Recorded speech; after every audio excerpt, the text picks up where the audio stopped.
On neexul ba neexul mais Real ñàkk nañ jom. Real Madrid jom zéro. Comment on peut perdre un match aussi important ak fi saison bi tolloo 30e journée avec une équipe boo xam ne 18e la jëloon Mallorca ci xeebuma équipe de mais Mallorca 18e la jëloon ba bu dóoree Real la yéegaat 17e tey sa ki nga xam ne moo la rawee 4 points muy Barça war a taseeg un adversaire redoutable Atlético Madrid mu war a génn dem fekk Atlético biir dëkkam donc forcément y a de fortes chances Barça perdre ay points donc Real tey xaw ma lan la waroon def par tous les moyens mais waruloon perdre match bi quoi sincèrement non. Arbeloa tamit looy tourner ay noppal Vinicius pour lan Bellingham si banc bi pour lan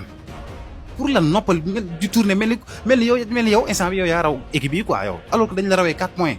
chaque match est une finale tegal say meilleurs joueurs ñu jouer Ligue des champions dara leeragu fa on a un adversaire boo xam ne Bayern Munich tey gis ngeen tey si 10 minutes remonté daana 3-2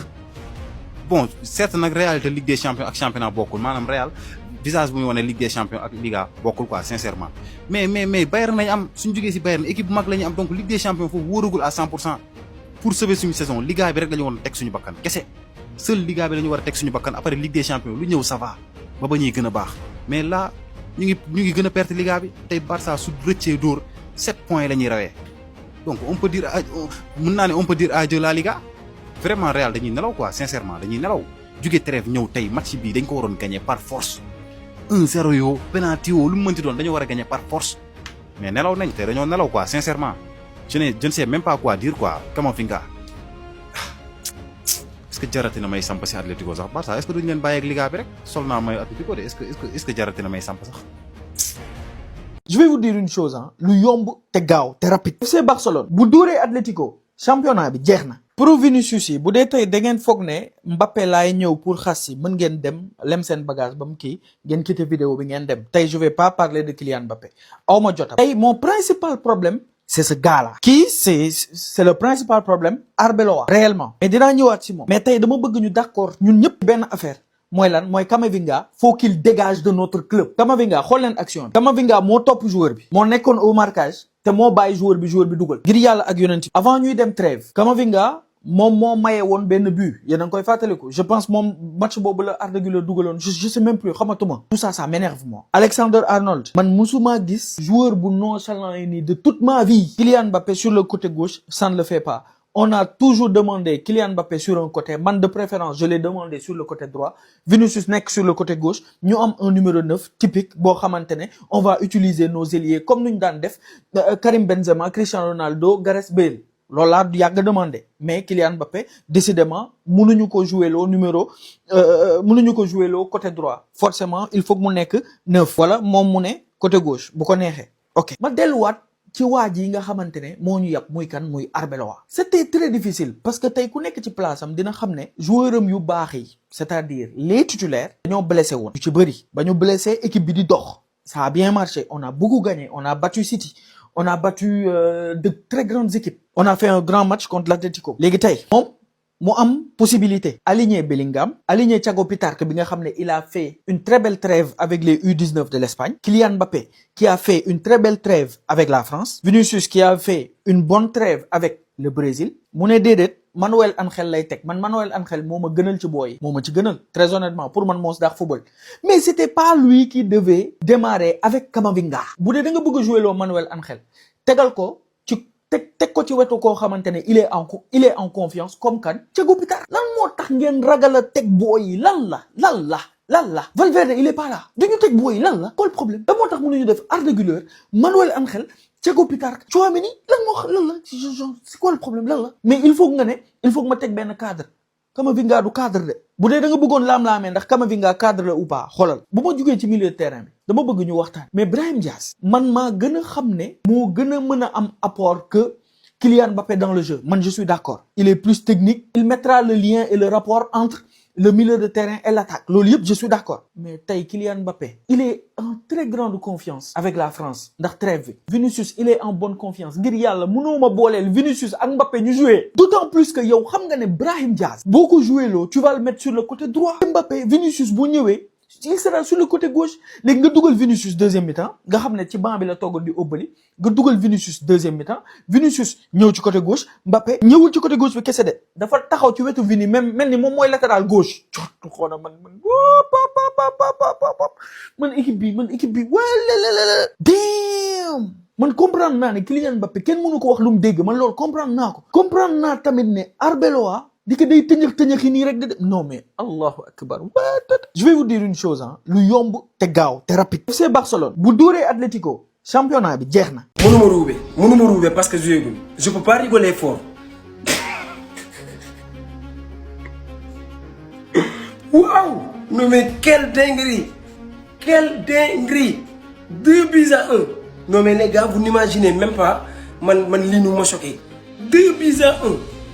Non mais c'est une dinguerie en fait, c'est une dinguerie. Real Madrid qui s'incline 2-1 face à Mallorca. Non mais les gars, dites-moi que c'est pas vrai. Dites-moi que je rêve. Dites-moi que c'est pas vrai. En plus, le 17e de la Liga, vient de battre le Real Madrid. Non mais c'est juste dingue. C'est juste dingue en fait. Mais vous regardez l'image direct, ça veut tout dire. Ça veut tout dire. Regardez Vinicius en train de bailler comme un hippopotame.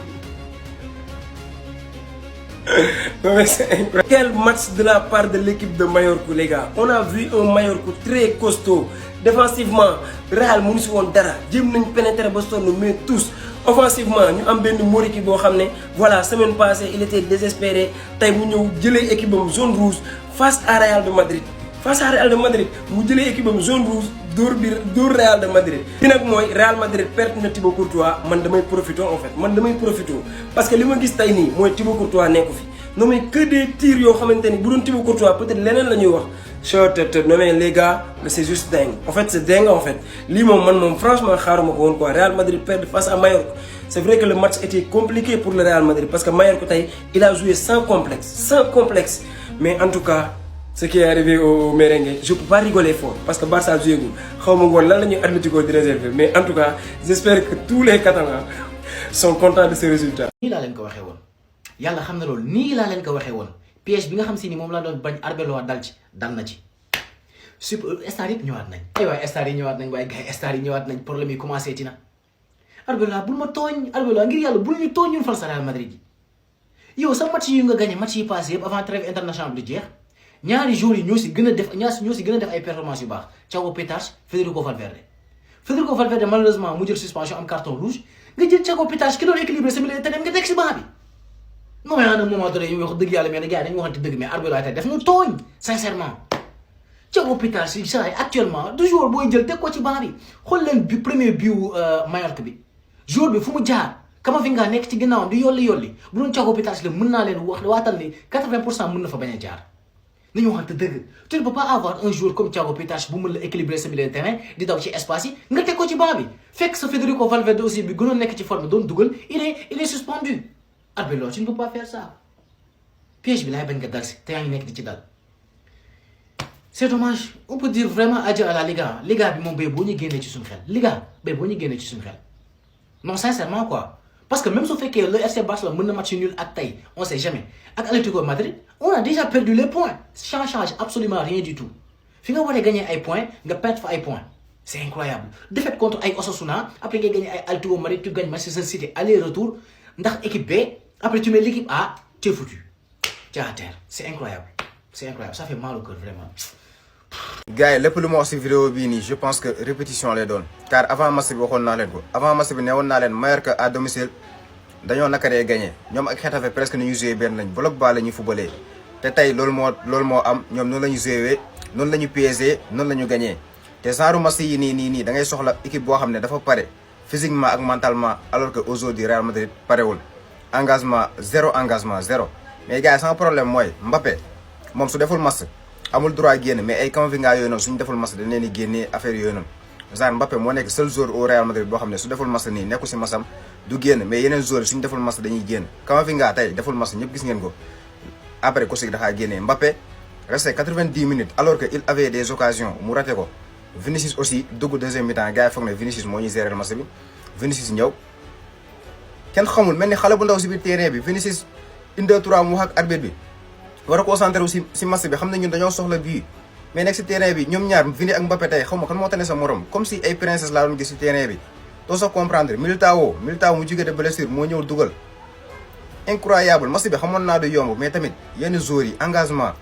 Real Madrid gars yi li ñuy wax maa ngi koy bëgg a gëm li ñuy wax Real Madrid daa am joueurs yoo xam ne dañuy choisir seen match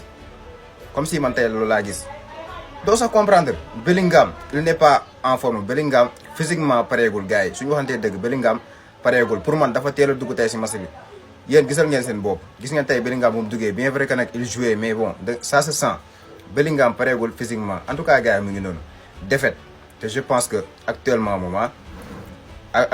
on peut dire adieu au championnat vraiment man mooma waxoon naa leen ko championnat bii nii suñ si amaatee défaite rek mooy nañ ko fàtte. non mais attends Real Madrid doone leen ma da ngeen a ñàkk match tey contre Mallorca c'est vrai biir dëkk Mallorca la mais Mallorca mi relégable nga xam ne actuellement bokk na ci club yi nar a wàcc deuxième division avec un match boo xam ne vous avez rien proposé ci côté jeu bi mais offensivement aussi zéro mu ngi noonu Kylian Mbappé on l'a pas vu à 100% virus peut-être entraînement am na as tout lu mu changé gis nañ Real tey 4-4-2 la teg avec deux pivots Camavinga et Tchouaméni nga xam ne gën ñoo jouer rôle bu mel noonu ñoom ñaar ñooñee mais nag loolu dàqul comme quoi que ni war nañoo mën a ñàkk match boobu ba pare 3 jours dese leen seen diggante coquette yi Bayern Munich Ligue des Champions gis naa yenn merengue yu bëri di jooytu naan ngir yàlla war a suur rek équipe bi lii bu dee mooy yóbbu moom ngeen yóbbu Bayern Munich moom bàyyi boo ngeen toog te lii bu mu dem contre Bayern loolu leen wax. mais en tout cas Real Madrid mii ma gis nii tey leen football dalu lépp xel qu'on se dise la vérité moo xam muy ci organisation ci côté jeu bi y avait pas de fluidité animation offensive était pauvre mu ngi noonee en tout cas war ngeen tegwaat ci raay bi te it Real a ngi jooy yaa ngi jooy Courtois mu ngi noonee bi génnee xel maa ngi xaar ci commentaire nañ ngeen gisee li ni mel jaa ngeen jëf. maanaam tey toutes les conditions étaient réunies pour que Real Madrid bañ a gagner match tey. Premièrement y avait Muriqi sur le terrain. Deuxièmement trêve internationale lañ jógee y a les voyages changement de climat bi changement de continent. Troisièmement naaj bi tax nga doon jouer biir Mallorca et xam nañ bu baax a Mallorca jouer ak Barça Real surtout ñoom ñu recevoir c'est compliqué asamaan na ngay jouer 14h 15h. Victoire 2-1 du Mallorca et franchement parlant si tu regardes le contenu du match ce n'est pas surprenant ndax déjà les 15 premières minutes yi Mallorca devait marquer un but parce que gis nañ bu baax mettre nañ intensité équipe Real bi ba benn instant sorte de balle bu normal sax mënuñu ko woon def. Real xawoon na yow commencé woon na am ay occasion notamment Kylian Mbappé mais on voit nettement que voilà tey jii dafa manqué lucidité devant les buts. Et là à la 40e minute défense Real bi ils ont carrément plombé là un magnifique centre le contrôle du gars et là automatiquement éliminé le Rudiger jàkkaarloo lu leen but. 1-0 pour Mallorca à la pause parce que bii bi à la 40e minute la duggee. ñu dugg ci deuxième mi-temps Real essaie de montrer un autre visage mais benn instant c'est compliqué aussi parce que ndaxte en transition Mallorca était extrêmement dangereux. Vinicius dugg na Bellingham dugg na Eder Militao dugg na et après 4 ou 5 mois sans jouer Eder Militao égalé sur un magnifique centre sur corner de Trent Alexander-Arnold. Un but partout, tu te dis que le Real va arrêter la victoire dans le temps additionnel. Mais heureusement que Mallorca amène le meilleur attaquant du monde, il s'appelle Muriqi. Un magnifique passe, mais ça te voit que tu as contrôle du bas. Mais vu que c'est un attaquant, il a tout fait pour orienter son corps et trouver un angle bon à un moment donné pour marquer un magnifique but. Victoire du Mallorca, 2-1. Le Real perd des points extrêmement importants, 3 points importants. Barcelone est toujours leader de la Liga. Voilà, le Real perd 3 points comme nous l'avons. Barça c'est quand même Atlético Madrid ñooy joué en sachant que tey jii Barça su gagné je peux dire que dina plier une partie de la Ligue. Sans oublier aussi war na jouer ak Barcelone le 10 mai incha allah.